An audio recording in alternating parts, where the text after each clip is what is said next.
Last ভিডিওতে একজন আপু আমাকে কমেন্ট করছে, চ্যালেঞ্জ ফ্রি ফায়ারে স্কোয়াড ভার্সেস সোলো 15 কিল করে দেখান, পারলে বস মানবো আপনাকে।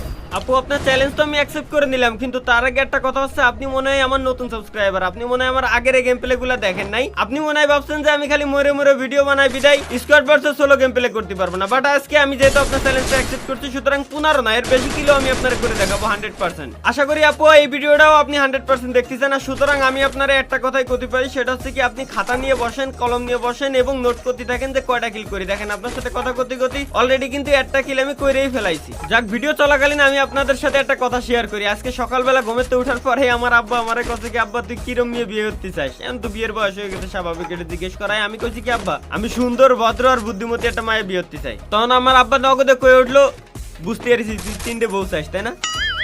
আমার মাথায় এমন ঢুকতেছে না, আমার আব্বা এটা কেন করলো? সুন্দর ভদ্র বুদ্ধিমতী কি একটা মায়ের ভিতরে কোনোদিনও পাওয়া সম্ভব না? 100% কমেন্ট করে জানাবেন, ভিডিও এই পর্যন্ত পারলে পজ করে। আচ্ছা ঠিক আছে, তো যাই হোক, গেমের ভিতরে ফ্রি অলরেডি একটারে নক করার পর দ্বিতীয়টারে আমি নক করে দিচ্ছি, কিন্তু প্রথমটারে নক করে আশা করি কোনো লাভ হবে না। তার কারণ হচ্ছে কি, ওটার কাছে শুনিয়া ছিল, এরপরে আবার কি লেওড়া জ্বালানো ক্যারেক্টার ছিল। আচ্ছা এটা ভাগতিছে, ওটারে তো আমি মাইরেছি। ও বাকি নাই, বাবা এখানে দাঁড়াইছিল। ও আচ্ছা, এর রিভাইভ দিচ্ছিল আর কি। যাই হোক, বর্তমানে সোনিয়া এত পরিমাণে ডিস্টার্ব করতেছে যে এটার জন্য গেম আনইনস্টল করে দিতে মন চায়। এটা হলো ভাই কসম কাটে করছি সত্যি কথা।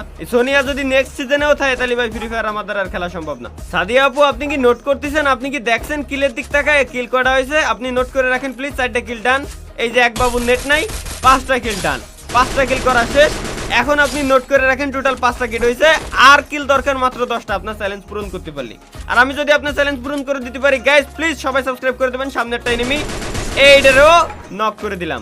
আচ্ছা এই সাইড দিয়ে আরো ফাইট চলতেছে, লেটস গো। ও বাবা, এটা রিভাইভ দিতে আইছে। আরে ক্যারেক্টার স্কিল আছে, এই দাও এই দাও এই দাও কম।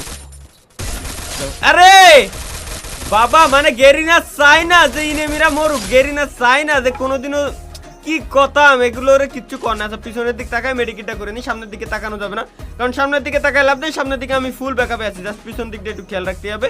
আচ্ছা ঠিক আছে, আমার মেডিকেট ডান, 7টা কিল ডান। সাদিয়া আপু প্লিজ ফলো করেন, 7টা কিল ডান। ঠিক আছে, তো এই জায়গায় হালকা পাতলা লুট করে আমার এই জন্য আপাতত একটু ছাড়া উচিত, কারণ দেখেন আমি 7টা কিল করে ফেলাইছি অনলি পিকের ভিতরে কিন্তু দাঁড়ায়। গেমের ভিতরে মাঝে মাঝে যেসব আপডেট দেয় এগুলো দেখলে একটু ভালো লাগে। যেমন এই যে একটা ইভেন্ট দিয়েছে যে জায়গায় আর্সেনালের এই ঘরটা অটোমেটিক খোলা যাবে, এটা একটা ইভেন্ট। এই টাইপের জিনিসগুলো সব থেকে বেশি ভালো লাগে। এই যে কত সুন্দর, আমি এখন স্কার ম্যাক্সটা 100% নেবো। স্কার ম্যাক্সের জন্য মূলত এটা খোলা, স্কার ম্যাক্স ছাড়া আমি কোনোদিন এটা খুলতাম না, কারণ যেহেতু আমি স্কোয়াড ভার্সেস সোলো গেম। এই যে সামনে একটা এনিমি আসতেছে, একটা হেড। আচ্ছা একটা হেড লাগছে মানেই ও নক। আচ্ছা ওর কাছে কি সুই থাকতে পারে? আর এই আর্সেনালের ঘরটা খুললে আরো একটা সুবিধা আছে সব থেকে, মানে যেটা আমার সব থেকে বেশি ভালো লাগে, সেটা হচ্ছে কি আর্সেনালের ঘর খোলার পরে